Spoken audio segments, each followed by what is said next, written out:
Today on the podcast, we have episode 2 of a 2-part series with holistic and biological dentist, Dr. Ilona Fotek. She educates us on what might be happening in your mouth that is impacting your health.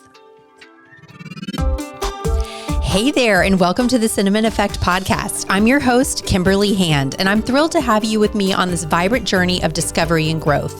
This podcast is your go-to space for embracing intention, where you'll find clarity on your unique path, deepen those meaningful connections, and unleash your creativity like never before.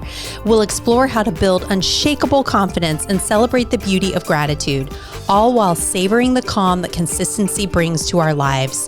Thank you for being with me. Let's sprinkle a little cinnamon into your day and make life sweeter, healthier, and more fulfilling. Dr. Ilona Fotek, back for round 2. Welcome back. Yes, thank you. Happy to be here again. I didn't scare you off. No. Let's share more information. I know, because we realized really at the end of our last episode that we still had so much to talk about, right? Right. And it's exciting. It's exciting because there's so much more that we know nowadays and people are asking. So I think it's a fantastic idea to have that ability of spreading the word and information. Yes. Like, I think when we were done, I was like, oh my gosh, we didn't even talk about root canals. Like, that's huge. We've got to talk about the root canals. Yes. But we're going to start with cavitations. Mm-hmm. And can you tell everybody what a cavitation is? Because I actually asked you, is that a cavity? And you said, oh no. So tell us. Yes. So it's mistakenly taken as a cavity, which is actually cavitation is a hidden infection in the bone. And people may not know about it. It's not detected on most of the typical radiographic x-rays. So for that to be diagnosed, we have to take a CBCT scan, which is 3-dimensional image, and it shows us the density of the bone. Anytime we have a cavitation, the density is going to show as less, which is less dense. It will look like a hollowed out surface in the bone, most of the time circular or oval. That cavitation actually will contain a lot of bacteria, kind of like mushy, fatty tissue. That means that the bone never healed after the extraction. That can lead to many overall health issues, and people don't know about it. It could be arthritis, it could be migraines, it could be other organs, it could be neuralgia, many different things. So it comes after a tooth has been extracted? Correct. Okay. So the bone never healed after the extraction, whether it was not properly removed, the tooth was not properly removed, or just the body never healed it. And so maybe more like a wisdom tooth? Like, are you finding them after someone gets their wisdom teeth taken out? A lot of times it's a wisdom tooth area, but also other teeth as well. It could be after tooth was removed, but the remaining portion was still left. So what do? You see that there's a cavitation there's an infection. What do you do? Right. So that needs to be entered, opened, cleansed. We typically utilize ozone, we scrape the bone, we promote the bleeding, we place PRF, which actually comes from your blood. PRF contains stem cells, and when we implement in your bone, the tissue will heal faster. So ozone, PRF, we can implement other remedies as well and boost immune system because it's all about immune system. So is that like you do that in the office? That sounds scary a little bit. Sounds scary. What is that like? It's actually, if it's done properly by a specialist, it's an easy process. My husband, Paul Fotek, he's a double board certified periodontist, so he does it all the time. He specializes in that. And we have capability of doing ozone and different remedies. We also even implement IV infusion, vitamin infusions to support the immune system. Oh, wow. So you're doing on your teeth, but are you getting the IV at the same time? Correct. Oh, interesting. Oh my gosh, that's so interesting. What kind of like high dose vitamin C or what kind of IV infusion? Most of the time it's high dose vitamin C, but if we need to support it also with B1, B complex, magnesium, we can also implement that.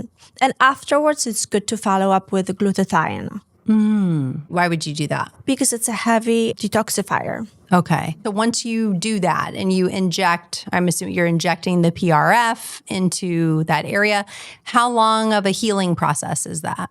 That depends on your immune system. But typically when the infection is gone, the tissue will heal by itself. It should take a few days, up to 2 weeks. So some of these cavitations could be drawing on our immune system and we don't even know what's happening. Exactly. Is it causing other issues like autoimmune and things like that? What other things is it wreaking havoc in the body if you have an infection and you don't even know it's there? Most of the patients that come to our office, they search for cavitations because they have either brain fog, they have neuralgia, they have arthritis, they have constant headaches that never been resolved with anything. They looked everywhere else, they went to holistic doctors, and nobody knows. So we are kind of like last resort. We look for those cavitations. And because any type of infection in the bone, in the tooth, or any in the area of the mouth is on a meridian channel. So by Chinese medicine, we know that the meridians are basically energy pathways, and that energy can lead to infections if it's broken, if it's interrupted. Right? So if we have an infection on the tooth or cavitation in the bone, infection in the bone, that can be correlated with the organ because it's interrupting the energy pathway. It's interrupting with the lymph nodes as well and lymph movement. Now, so I'm very, very interested in this because I love acupuncture. So it's basically the mouth is a mini microcosm of what our organ structure is. So acupuncture is maybe on the bigger scale with the whole body, and you're looking at the mouth and coordinating the teeth with different organs. Correct. Which I find fascinating. Correct. So like what if you have, like for instance, I have some crowns. I had a very hard labor with my son and I cracked some of my teeth. So I have so I guess broken channels, which has always kind of bothered me since it happened because it's like trauma to that area, right? So what does that mean? Like, can you talk about some of the areas and which parts of the body they coordinate to? So every tooth is correlated with a different organ. Anterior teeth, especially the bottom, are correlated with reproductive organs, prostate. Premolars, for example, we correlate with breast tissue. Molars also, depending which molar, can be correlated with intestines, gut issues as well. So if someone has broken the pathway, root canal on the tooth, or just infection on the tooth, people can have gut issues.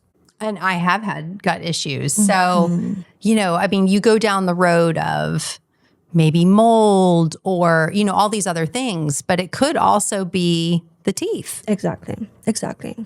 Now, when it comes to crowns, it's not affecting the energy so much because there's still tooth alive. That's a different story if the tooth is not alive. When the tooth is not alive, basically there's no nerves and no vessels, no lymph node, and no blood supply. That will cause broken or interrupted pathway and leading to possibly infections overall in the body. So maybe a root canal is the most traumatic thing to happen to break that channel? Correct. Okay. Or any infection in the tooth. Or an extraction. What if you have no tooth there? Well, at least you don't have an infection. Okay. But it's not ideal situation either. Right. You want to have teeth. You want to have teeth. You want to have a balance and symmetry and bite support. What about like veneers? Is that, I guess your tooth is still alive in there. Right. So Okay. the key is to be minimally invasive so we don't interrupt the tooth structure too much, so we can preserve the dentin or the tubules that contain the nerves. If we grind on a tooth too much, then we can interrupt that balance and cause irritation, trauma to the tooth, and eventually the tooth can die or become irritated. So the veneer should not interrupt it if it's properly done, if it's not too aggressive. What is something that people are doing to their teeth that really is disruptive to those meridians? I think being too aggressive. Like many times, I have patients coming to my office and they say, well, I want to have beautiful teeth like in Hollywood. Can you do veneers on me? Well, of course we can do that. But let's take a look at all your teeth, all the bite function. whether it's in harmony, whether it's going to cause any issues in the future. Because if we're too aggressive and make you veneers, it can actually damage your bite, damage your teeth, and cause prolonged consecutive consequences. We have to take a look at the whole picture. I'm not jumping into veneers, doing veneers. Prior, I take a look at the whole picture. And maybe stay like more conservative with it. Exactly. Yeah. Root canals. Big topic of conversation. There was a controversial documentary called Root Cause that was stripped off of Netflix. They took it down. What are your thoughts on that? Like, I want to go deep on the root canals. It is very controversial. And you will hear two aspects. Traditional dentistry is unfortunately over-aggressive. I came to America, and especially in Florida, everything was crowns, root canals. Every tooth is crowned and every tooth is root canaled. That is luckily phasing out right now because we know that root canals can cause issues as well. Basically, meridians, energy, and lack of blood supply. But is it wrong to do the root canal? Not necessarily. We have to take a look at the human being individually because each one of us is completely different. Each one of us have different immune system. If I compare myself or yourself to someone else that has chronic diseases like thyroid disease, cancer, it's completely different immune system, right? And we cannot load the person with more immune burden. What about pulling the tooth? I heard that was a better option. Instead of doing the root canal, extracting the tooth and then putting an implant. That can be done, absolutely. If there's no other sources and we have to pull the tooth, then ideally would be to replace the tooth. Now, there are a few options of replacing the tooth. You can have a denture, which is a removable appliance. Not many people want to do that. It's not comfortable. Or bridge, which unfortunately we have to trim teeth around it to support the bridge, to hold it. That's not ideal either because all of a sudden you're grinding on natural teeth. Third option is to have an implant, and it's a solo individual implant. You have option of zirconia implant or titanium implant, and that's individual. That is ideal. My mom had bridges in the past, and we switched them to implants. I remember my grandmother had dentures, and she would take them out at night and like, that was it. Yeah. Yeah. God rest her soul. She was the sweetest little thing. But I remember those dentures and I feel like she had them pretty young, So, okay. So you're saying the root canal is not always bad. When do you suggest a root canal? When do you suggest the implant, the extraction and implant? So with like anything that we do, it's all about immune system. It's all about where we start from. What type of tooth we are dealing with. Is there a lot of damage on the tooth? Is it going to be actually successful and proper to restore the tooth and do the root canal treatment? It also comes down to clinician, their skills, how it's done, and what type of equipment they're using.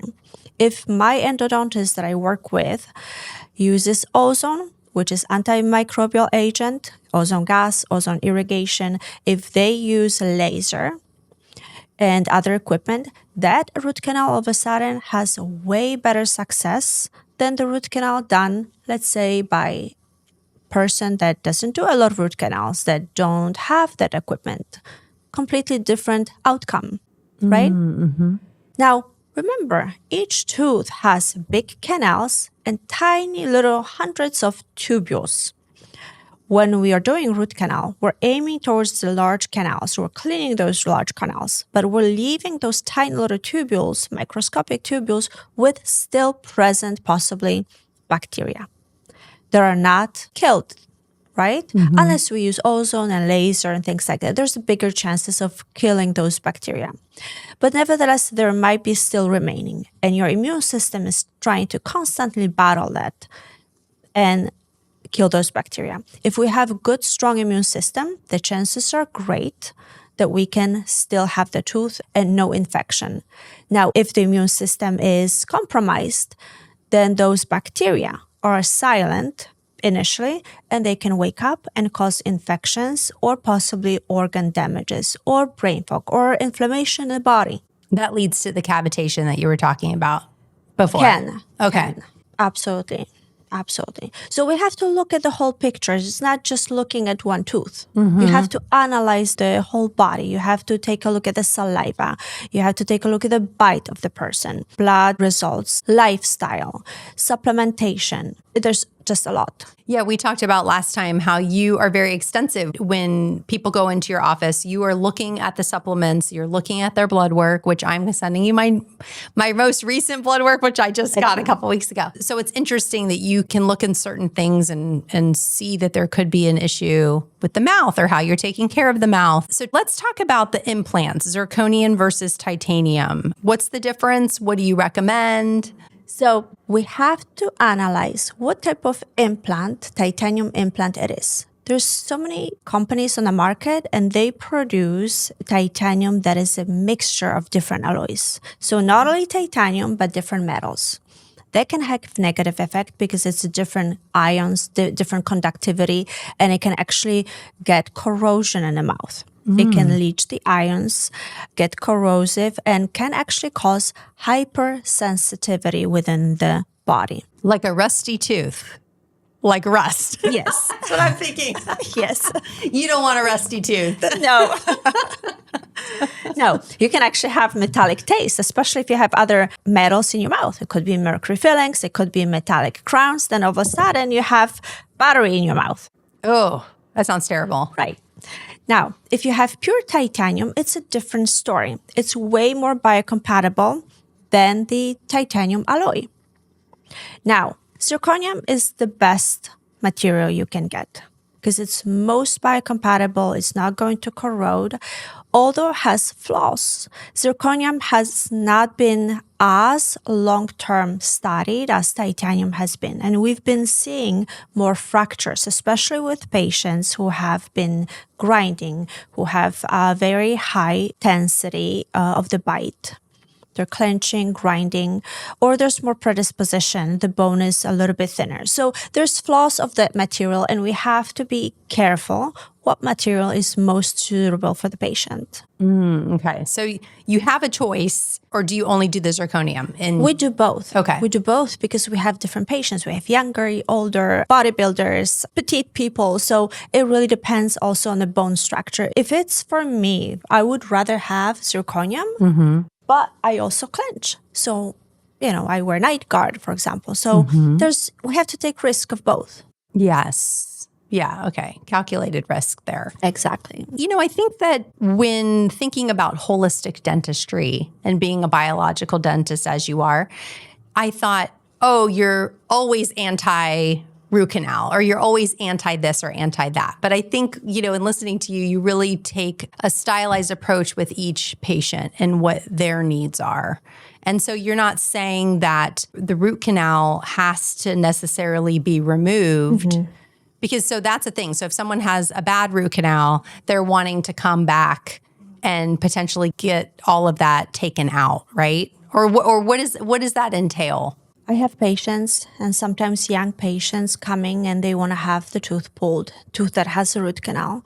And I discuss all pros and cons with the patient because ultimately it's their decision. I can guide them. I can tell them what's wrong, what's not wrong, what's proper, what's not proper. We analyze if there's any infection. How can we solve it? Can we solve it with still doing root canal, leaving the tooth alone? It's a different story if it's a posterior tooth and you don't see it or it's not in function versus it's the front area. And all of a sudden, if you lose the tooth, you lose a little bit of bone. It can affect the lip, the posture, the speech.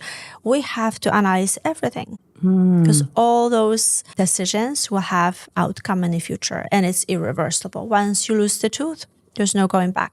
Sometimes the implant can fail too. So sometimes I would rather leave the tooth alone, support the immune system, make sure that the patient has a good lifestyle, good diet, supplementation, and make sure that the tooth is healthy.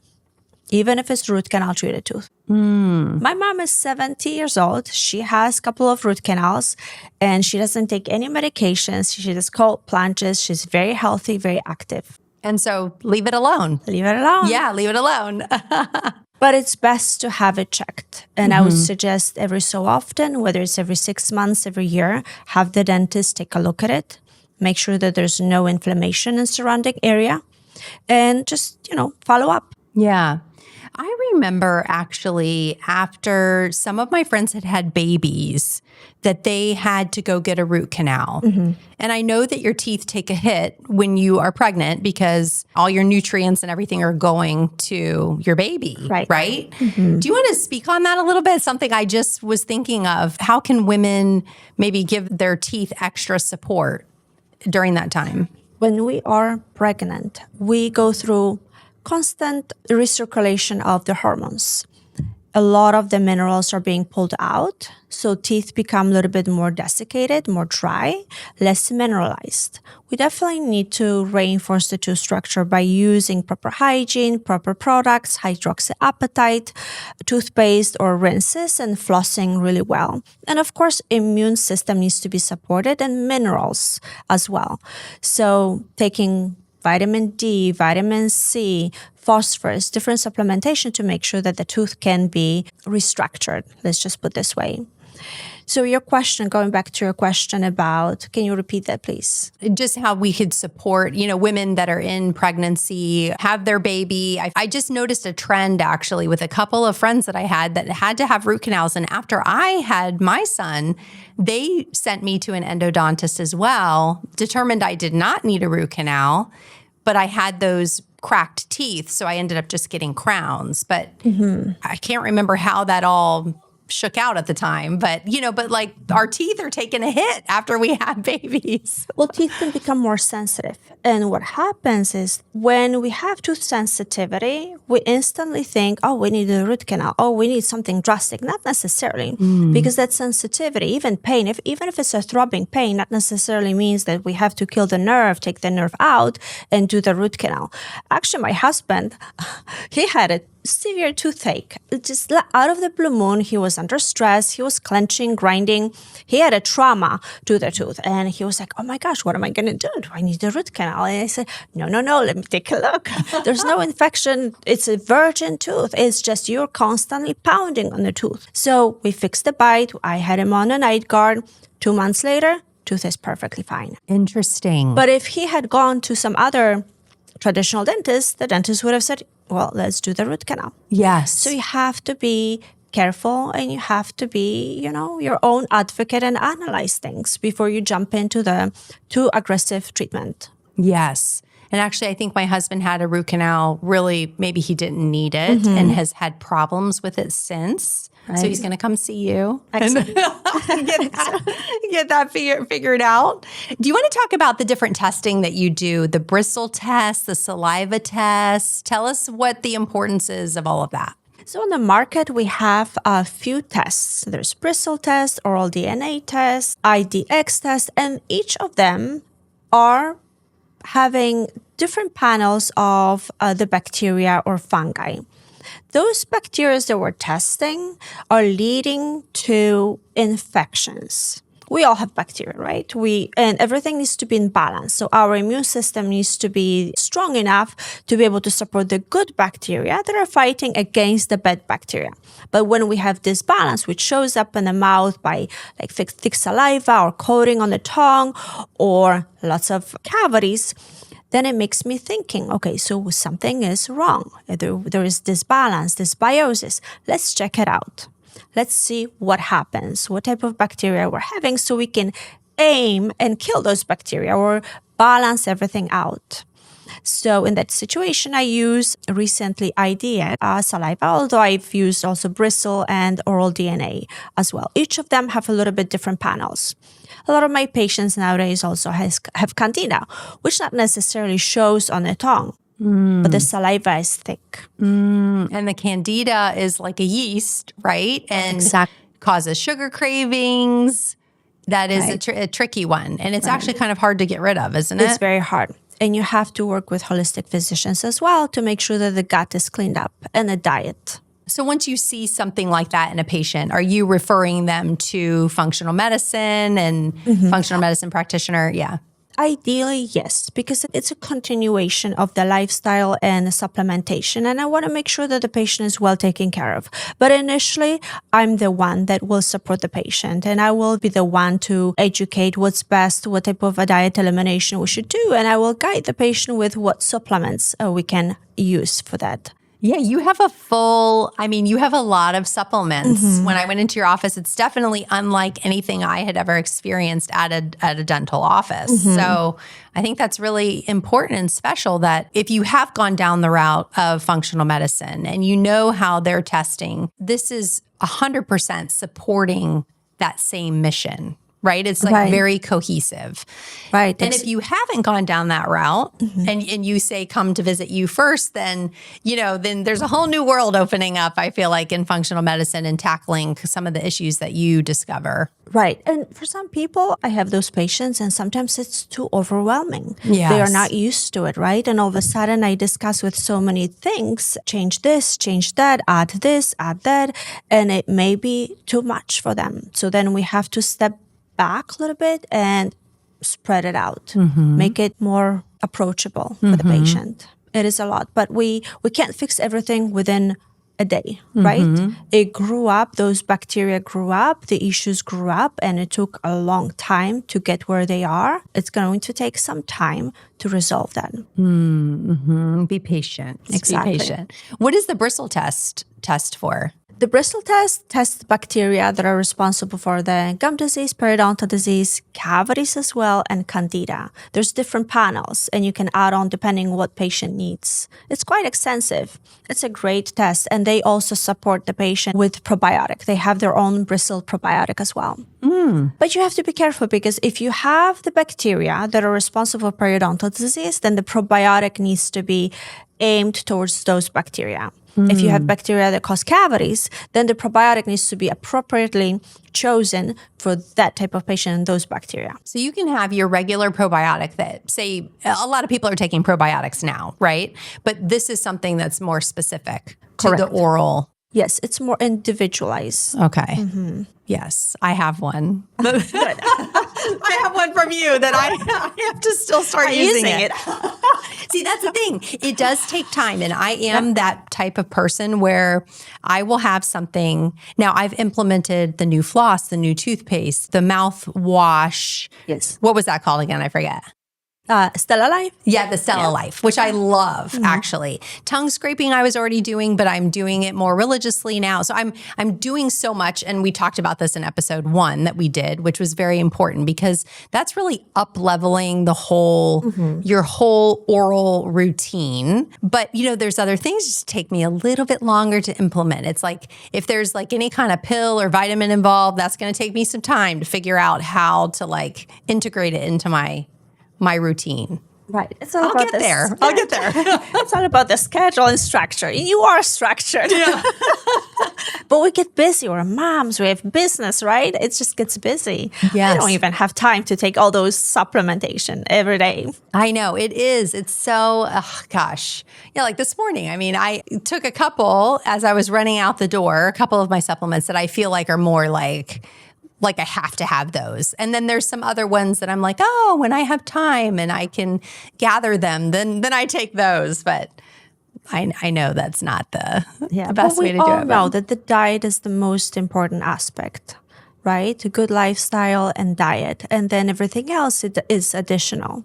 Okay, sugar. I mean, obviously I know sugar in excess is not good. Right. And if you have candida, you should really try and eliminate the sugar. Is that like no sugar forever? Or is there a little bit of sugar that we like is like dark chocolate okay? Or is this like if you have candida, you should not be eating any sugar or fruit, right? Right. I think initially it really has to boil down to elimination of all the sugars, including high content sugar fruits. So like mango, banana, right.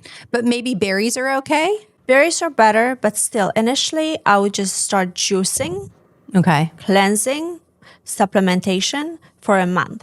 And that month should be fine. And then implementation of small amount of fruits, low sugar contained. Okay. And be mindful because even if you have a really good dark chocolate, dark is better than milk chocolate, but you still have to look at the other ingredients that are in that chocolate. Oils, right? So many different things or artificial flavors. Yes. And those other sugars that those other chocolates that have no sugar, they have the sugar alcohols, which are also not good because you have to avoid those too, right? Yeah. Yes. Coconut sugar would be a better choice. Okay. Not the cane sugar. What about, so vitamin deficiencies, because you are looking at blood work and things like that. What are you looking for? How are you tackling those on your end? I'm very specific when it comes to the blood work. And of course, I will take a look at all of it, although I'm not the specialist per se. But mainly I'm looking at vitamin D, coenzyme Q, DHEA, zinc, iron. And that's very important. Those are specific, very important for the gum tissue and for the bone tissue as well. Okay, so making sure those levels are good because you don't want to go down that. Exactly. If you have low vitamin D, of course, that can lead to cancer and all kinds of diseases, but also maybe your extraction will not heal well or your implant will not be successful. The same vitamin C is supporting the collagen and gum tissue. So that's super important to maintain the good level of vitamin C. One of the protocols that I have is every day taking vitamin C. Of course, unless you have fruits that are supporting that. But if you don't, then vitamin C. The best vitamin C would be liposomal because it remains in your body longer than a typical vitamin C. Is there one that you like? I like quicksilver. Okay. I like vitamins and liquids because everything in the mouth that we apply is the first digestion starts in the mouth. So if you have things that are liquid, they're absorbing in the mouth already and then going to the guts. So the liposomal version and liquid form is the best one. Okay. Quicksilver has a really good and tasty. Okay. That's a big, because the liposomal, you're getting a taste there. Yes. So you have to. Yes. You have to kind of like it. I've gone through different ones, and the vitamin C seems to always be so sweet, almost like too sweet. I like sweet, but I need to try that one. I'll try the Quicksilver. It tasted like fermented egg. Yeah.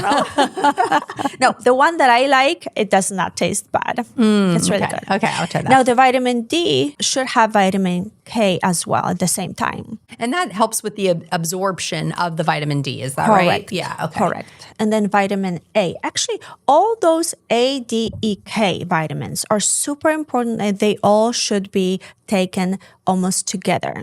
Okay. They're oily vitamins and they should be taken with the food with a little bit of oil. Okay. I want to ask a question because it's something that I read that, and it may be controversial, that they had seen women with breast cancer had issues with their teeth on the same side as the breast cancer. Have you seen that? Yes, especially second premolars and molars.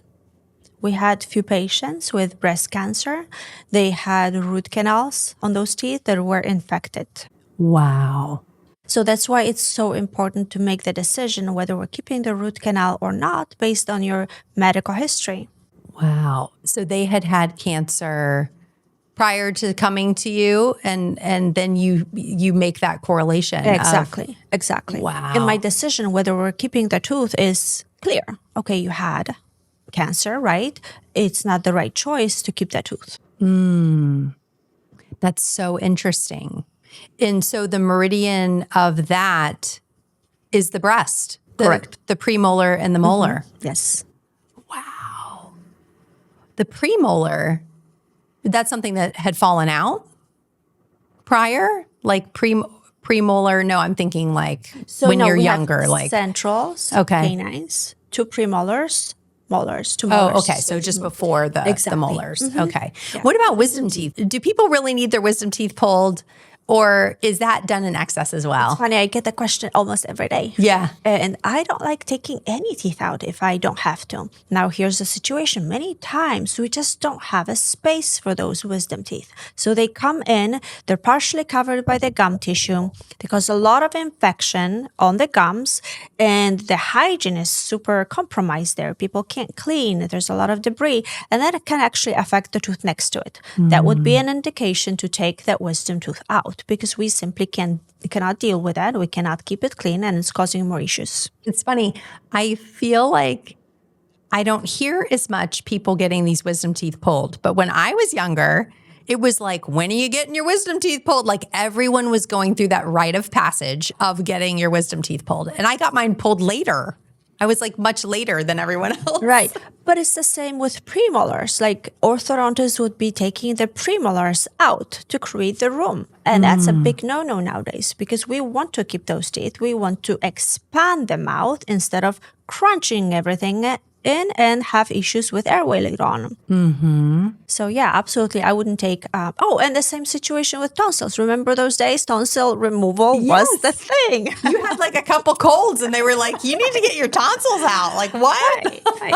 Almost, well, I would say every other patient in the age of 60s that comes into my office, they don't have tonsils. That was the thing. Interesting.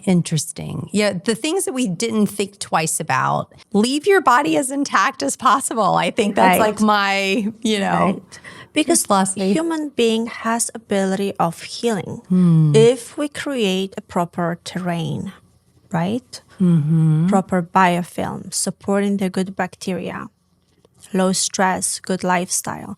I mean, it's very difficult nowadays. We go through a lot of stress, but we also know better. We have a lot of education. So that education, spreading the word like you are right now, helps all of us to get better what we need to do to support our lifestyle with better supplementation, and we're more knowledgeable. Yes.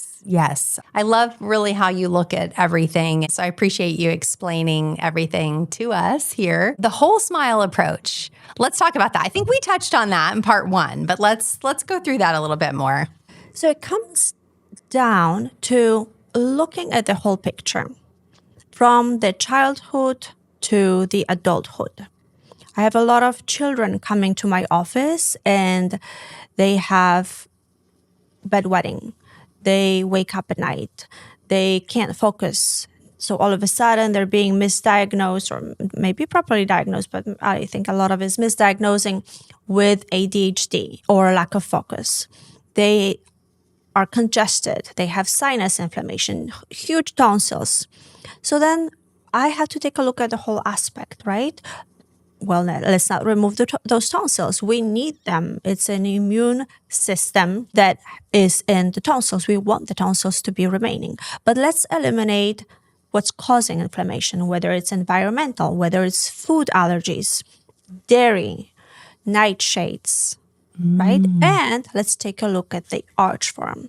Unfortunately, due to our diet nowadays, which is softer diet, our jaws are not growing the same way as hundreds of years ago, right? Our jaws are not as developed. So all of a sudden, we don't have enough of the arch form. Our teeth are coming in, but everything is crowded. Now, the typical orthodontist in the past would say, oh, let's remove those premolars. Like I said, no, we want to expand. We want to support the airway. We want to grow those arches, give more airway, more tongue space. And all of a sudden, tonsils will go smaller. Of course, with elimination of dairy products and environmental toxins, we can minimize the allergies as well. And everything falls into place. Growth is supported. It's so interesting that it just all goes back to how you're living your life, what you're putting in your mouth, your stress level, that's connected. Across the board. It's all connected, right? Yeah. So from the childhood to the adulthood, it's very important to support your face. Like I said, it starts with childhood because that's the time where you develop the jaw, the tongue posture, the lip posture, the head posture.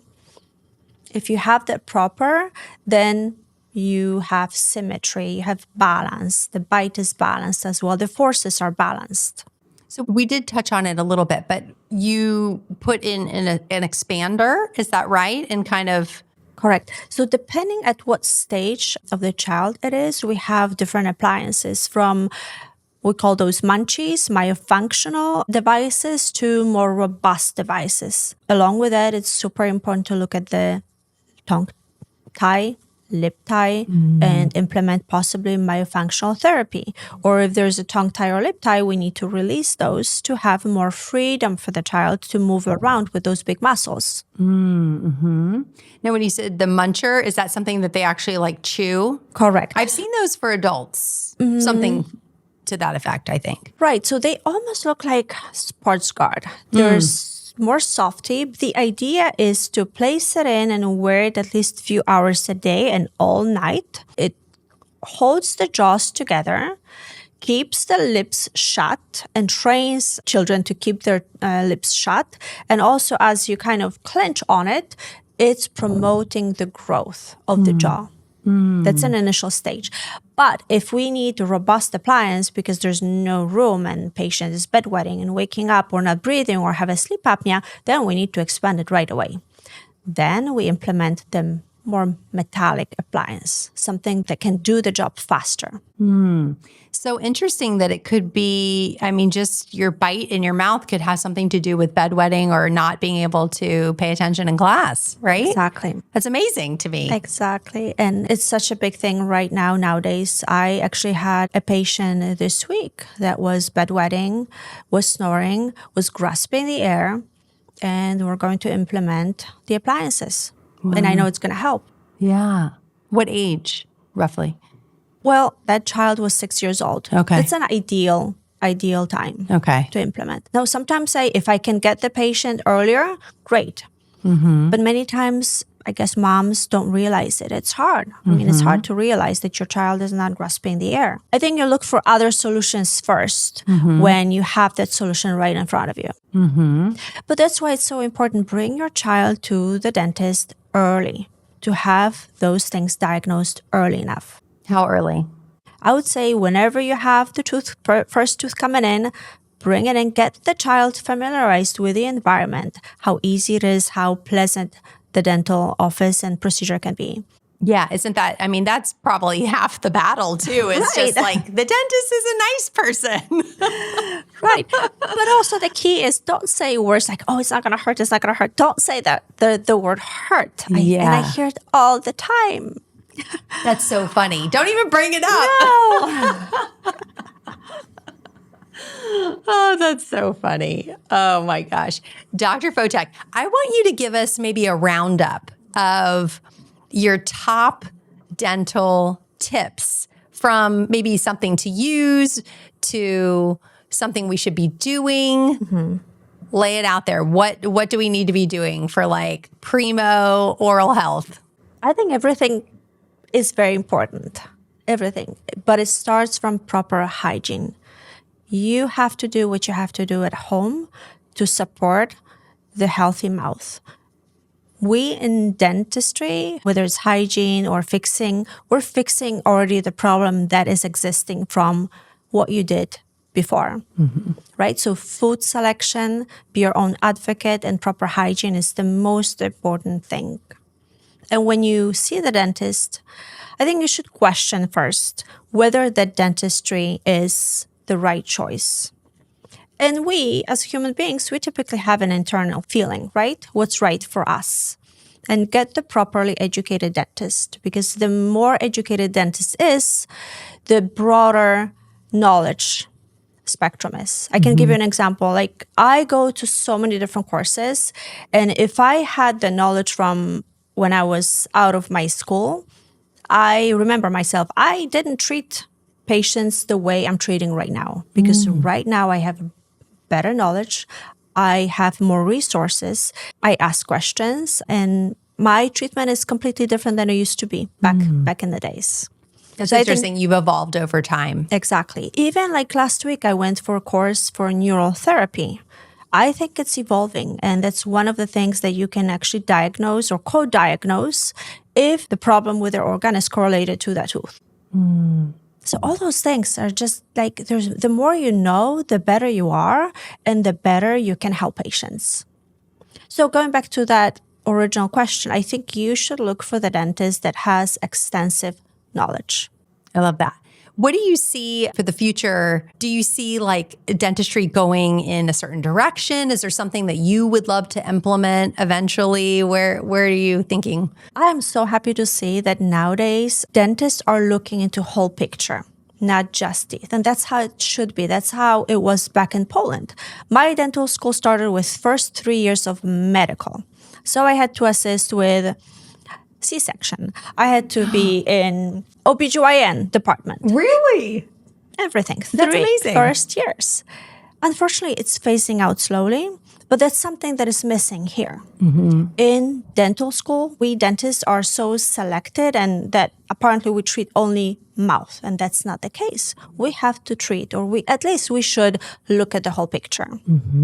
So I'm very happy to see that many dentists are looking at saliva, the airway. They're learning more and more.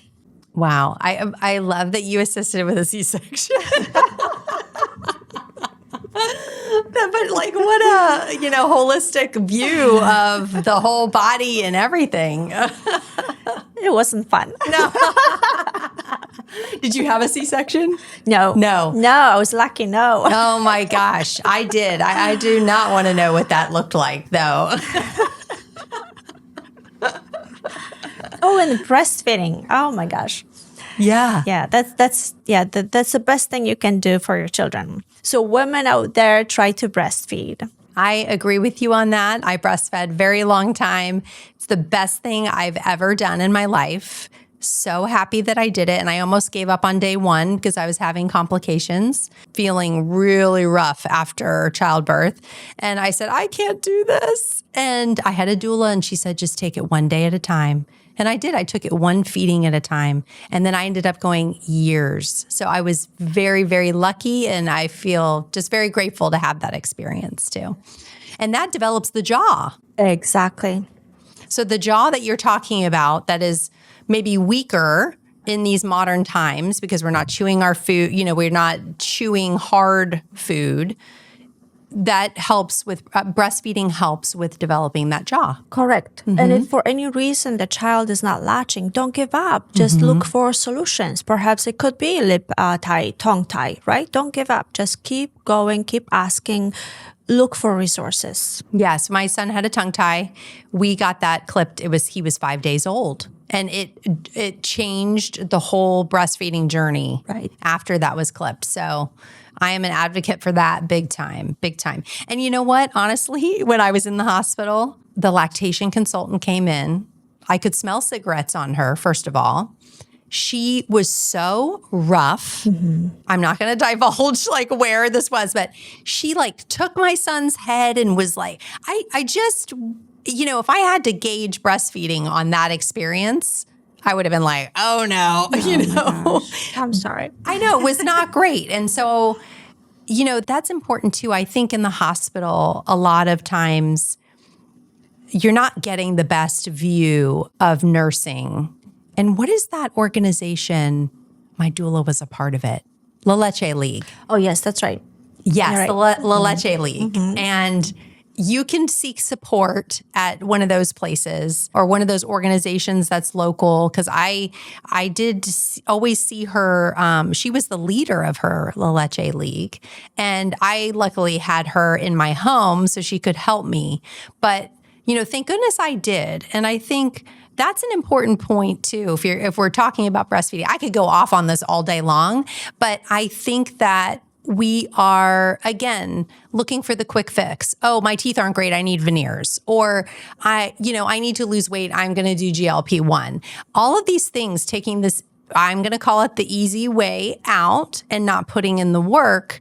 With nursing, I think sometimes it feels hard in the very beginning and we just give up. I agree. I'll give you an example. I was working, so right after, pretty much 2-3 weeks after the delivery of my child, I went back to work Monday to Friday, and I was still breastfeeding. So every 2 hours, whenever I felt the urge, I had to go to the bathroom, lock myself, pump, and give it to my child. So, but yes, those things you have to do. You're doing it for the right thing, for the future of your child. Let's not be selfish, right? Let's give your child the wonderful start. For future. Yes. And I've seen it in real time. My son, his immune system, just the resiliency of his little body being able to fight things off. To me, it's so good. I should do a whole episode on it because you see my demeanor changes. I want to talk about this. Yeah. That's rewarding because ultimately, if your child is healthier, because you gave that important start point, that is easier on you later on. It's easier on him. The whole thing the whole future changes. Yes, yes. And I hear this, fed is best.